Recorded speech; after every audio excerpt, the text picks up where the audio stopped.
Have you ever stopped to wonder how alphabets came into existence? Our story starts thousands of years ago, with the ancient civilizations.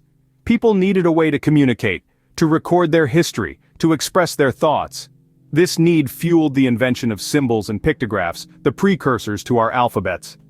Imagine cave walls adorned with images of animals, people, and the sun. These were more than just drawings, they were the beginnings of a complex system of communication.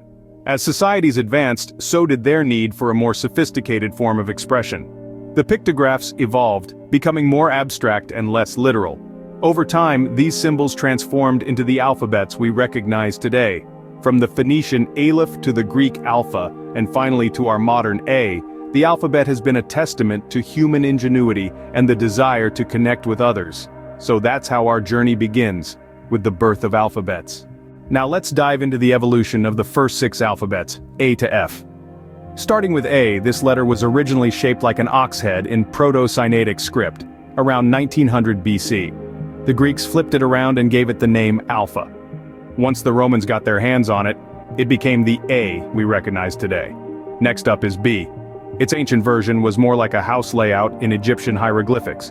The Phoenicians simplified it into a form that looks like our number 3. The Greeks then tweaked it to look like the B we know, calling it Beta. Moving on to C. This one's got an interesting history. It started off as a hunting stick or boomerang symbol in Egyptian hieroglyphics, then became a sort of hoof or foot shape in Phoenician. The Greeks named it Gamma, and the Romans refined it into the C we use today. D also has its roots in Egyptian hieroglyphics where it was a door shape.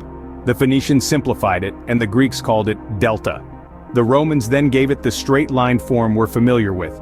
E started as an image of a person with arms raised like a stick figure in Egyptian hieroglyphics. The Phoenicians simplified it, and the Greeks called it Epsilon. This was later adapted by the Romans into the E we know. Finally, F.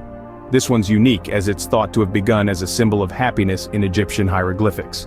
The Phoenicians adapted it, and it became Wow. The Romans then flipped it vertically and gave it the horizontal lines, creating F. Isn't it fascinating how these letters evolved over time and across cultures? They went through so many changes, from pictographs to the symbols we know and use today. Each letter carries with it a piece of history, connecting us back to the dawn of written communication. So we've covered A to F. Now let's continue our journey. Moving forward, we now delve into the history of G to L. The 7th letter of our alphabet, G, has a fascinating past. Derived from the Semitic letter Gimel, it initially represented a camel in the Phoenician alphabet. Over time, this letter evolved into the Greek Gamma, and eventually the Roman G we know today. Next, we have H, which is rooted in the Semitic letter Heth. This letter initially depicted a courtyard, and in its journey through the Greek and Roman alphabets, it has maintained its shape and sound, a testament to its endurance. E, the 9th letter, started its journey as the Semitic letter Yod, representing a hand. It passed through Greek as iota, maintaining a similar shape, and in the Roman alphabet, it split into 2 letters, I and J, but we'll get to J in a moment. First, let's talk about J. It's a relative newcomer to the alphabet party, only distinguished from I in the last few centuries. Originally I and J were used interchangeably, but over time, J carved out its own identity, representing a unique sound. K, the 11th letter, is quite interesting. It comes from the Semitic letter Kaf, representing a hand, and found its way into the Greek alphabet as Kappa. In the Roman alphabet, K was largely replaced by C, but it clawed its way back, thanks to the Normans, who reintroduced it into English. Lastly, we have L, the 12th letter. Originating from the Semitic letter Lamed, which represented a goad, it passed through the Greek alphabet as Lambda, before becoming our familiar L. This letter has remained consistent in shape and sound throughout its evolution. So far, we've journeyed from A to L, ready to discover more. Now let's explore the fascinating history of alphabets M to R. Starting with M, derived from the Phoenician mem, this letter has held its form fairly consistently through the ages. The Greeks adopted it as mu, and the Romans followed suit, leading to the M we know today. This letter has always represented the sound of M, a testament to the consistency of language. Next, we have N, which also traces its roots to the Phoenicians. Their letter Nun, meaning fish, was adopted by the Greeks as Nu. The Romans incorporated it into their alphabet, and the N we're familiar with today was born. O, the round and perfect letter, originated from the Phoenician letter Ayin. The Greeks transformed ayin into omicron, a letter representing the simple O sound. The Romans took over from there, giving us our modern O, moving on to P. This letter has an interesting history. It started as the Phoenician P, representing a little mouth. The Greeks rotated it and called it pi. The Romans then flipped it back to the upright position, giving us our current P. Q is a letter that has always been a bit of a mystery. It began as the Phoenician letter Koph, which was adopted by the Greeks but dropped later. The Romans, however, decided to keep the letter, and thus, Q continues to be part of our alphabet today. R, the final letter of our segment, started as the Phoenician letter Resh, meaning head. The Greeks adopted it as Rho, and the Romans followed, creating the R we use today. Each letter from M to R has its own unique tale, shaped by the needs and influences of different cultures.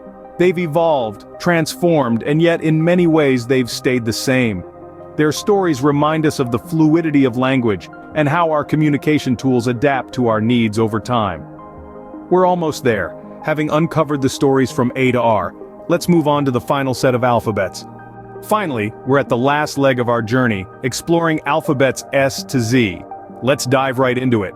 Starting with S, this curvy character has its origins in the Semitic letter Shin, which meant teeth. Over time, the Greeks adopted it and flipped it around to look like our modern S. Next up, T. This letter has remained relatively unchanged over the centuries. It traces its roots back to the Phoenician letter Ta, which denoted a mark or signature.